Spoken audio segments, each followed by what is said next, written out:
Hello friends, বকুলের lifestyle চ্যানেলে সকলকে স্বাগত জানাই। আজকে হচ্ছে বুধবার। তো বুধবার একদম ভোরবেলা 5টার সময়, 5টা থেকে দেখুন আমি আমার রুমের থেকে এই ভিডিওটা করছি। চারিদিকে অন্ধকার, সকাল 5টা মতো বেজে গেছে। তো আমি 5টার সময় রোজ ঘুম থেকে উঠি, তো আজকেও সেরকম উঠে পড়েছি। এবার লেগে পড়বো কাজে, স্নান টান করে নেবো, তারপর সরাসরি আপনাদের কাছে আসবো। তো বন্ধুরা, চলে এসেছি আমি স্নান করে। এই যে দেখুন আমার বেসিনে কতগুলো মানে কাপ ছিল বা গ্লাস ছিল, সেগুলো ধুয়ে নেবো চা খাওয়া। তা আমি না এখানে আমার যেহেতু কল নেই, তো একটু অসুবিধা হয় ধোয়া মোছা করতে, কিন্তু ছোটোখাটো জিনিসগুলো নিয়ে আর কুয়োর পাড়ে যায় না।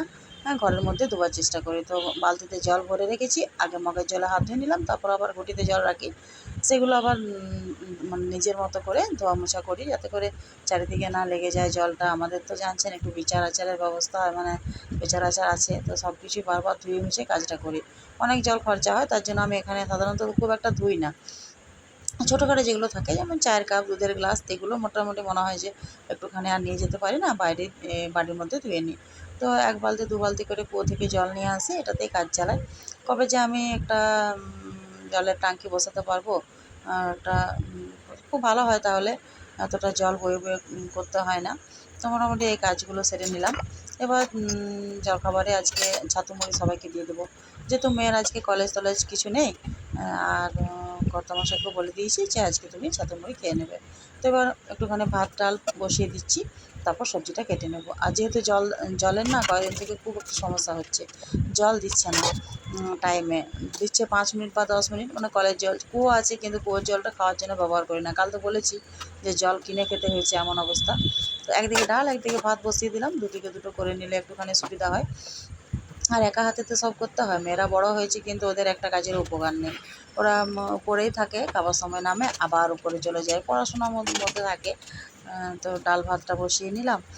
এবার এক এক করে সবজিগুলো কেটে নেবো। দেখা যাক কী সবজি আছে ফ্রিজে আজকে। ভেবেছি একটুখানি বাঁধাকপি করবো, তারপর আরও অনেক কিছু রয়েছে। দেখি সেগুলো খারাপ হয়ে যাবে, সেগুলো তো করে দিতেই হবে। তো ডালটা সিটি পড়ার অপেক্ষা একটু দাঁড়িয়ে রইলাম, তারপর সবজিটা কাটতে বসবো, নইলে আবার সিটি পড়েই যাবে, তখন আর উঠতে ইচ্ছা করবে না কাটতে কাটতে। আর আমি যেহেতু বসে বসে বটি দিয়ে সবজি কাটি, তো আর বারবার উঠতে ইচ্ছে করে না। এই যে বললাম বাঁধাকপি রয়েছে, তো অর্ধেকটা পরিমাণ করব, বেশ বড় ছিল বাঁধাকপিটা। তো বাঁধাকপিটা কেটে নিচ্ছি, এক এক করে সব সবজিগুলো কেটে নেব। বাঁধাকপি সবজি করলে কি আমার মেয়েগুলো খায়, এটা কোনো অসুবিধা হয় না। তারপরে যে মশলাটা বেটে নিলাম, এটাও কিন্তু বসে বসে করি, ওদিক থেকে চারিদিকে ছিটকে যায়, মানে মশলার জার থেকে ওদিকে অনেক রকমের জিনিস থাকে। তো মনে হয় বসে বসে মেশিনটা নিয়ে একটুখানি এই যে বোর্ড ফিটিং করে রেখেছি, এটা বেটে নিই। তারপর একটু একটু করে ভাপিয়ে নিয়েছিলাম, যে কাঁকরোল, তারপরে ভেন্ডি, আলু একসঙ্গে ভেজে নেব, ভাপিয়েও ঢেলে দিলাম।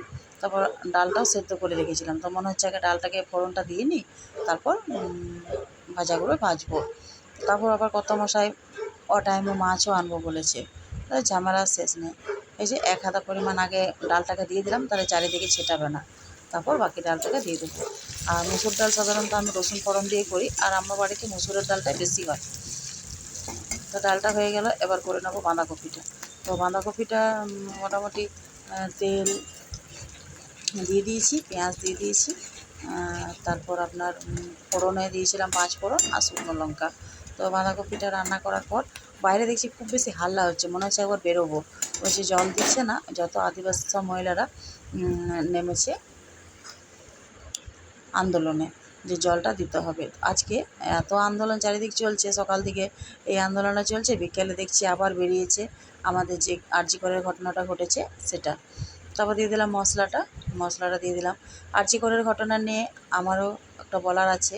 ধিক্কার জানায় সেসব মানুষদের, যারা এখনও আমাদের মেয়েদের শরীরে লোভ করে, আমাদের মেয়েদেরকে অত্যাচার করে। রাত্রের অন্ধকারে নিজেরা বেরোতে পারি না, মেয়েদেরকে ছাড়তে পারি না। এসব ঘটনা দেখলে কী আর মনে হবে বলুন? একটা মায়ের কোল খালি হয়ে গেল, একটা ডাক্তার ভবিষ্যৎ আমাদের নষ্ট হয়ে গেল। তো মোটামুটি বাঁধাকপিটা রান্না করে নিলাম। তো আমাদের ধিক্কার জানানো একান্ত দরকার আমাদের মহিলাদের। শুধুমাত্র লক্ষ্মীর ভাণ্ডার নিলে হবে না, আমাদের সব, আমরা যেহেতু নিজেরাই লক্ষ্মী, তো লক্ষ্মীর উপর যদি এরকম অত্যাচার হয়, তো সমাজটা কোথায় গিয়ে দাঁড়াবে? 2 মেয়ে যখন বাইরে যাচ্ছে, বলছি মা তাড়াতাড়ি আসবি তোরা, যেরকম চারিদিকে হচ্ছে আর সহ্য হচ্ছে না। তো সেরকম তো কারো মায়ের কোল খালি হয়ে গেল, একমাত্র সন্তান পৃথিবী থেকে বিদায় নিল, সে মা কী করে থাকতে পারে? আমরা একজন মা হয়ে মায়ের মর্ম বুঝি যে কতটা কষ্ট, কতটা বেদনাদায়ক। তো ভগবান ওনাকে শক্তি দিন, ওনার সন্তান শোক ভোলার। সেটা তো ভোলার নয়, কিন্তু তবু মানুষের কথার কথা, ওনার যা হচ্ছে সেটা উনি বুঝছেন। এই যে মানে এত মানে নির্মমভাবে হত্যা করেছে, এটা আমাদেরই শুনে কেমন লাগছে, মা বাবার কীরকম লাগছে যে আমার সন্তানটা আজ কেমনভাবে কেড়ে নিল। কেমনভাবে ওরা, পিশাচ বললেও কম হবে, ওরা নরপিশাচ যাকে বলে, তার থেকেও কম হবে বলাটা। তারপর দেখুন এই যে জলের আন্দোলন আমাদের হচ্ছিল, তো পুলিশে চলে এসছে আমাদের এটা রোডের উপরে, আমার দুয়ারে, আমার বাড়িতেই বলা চলে।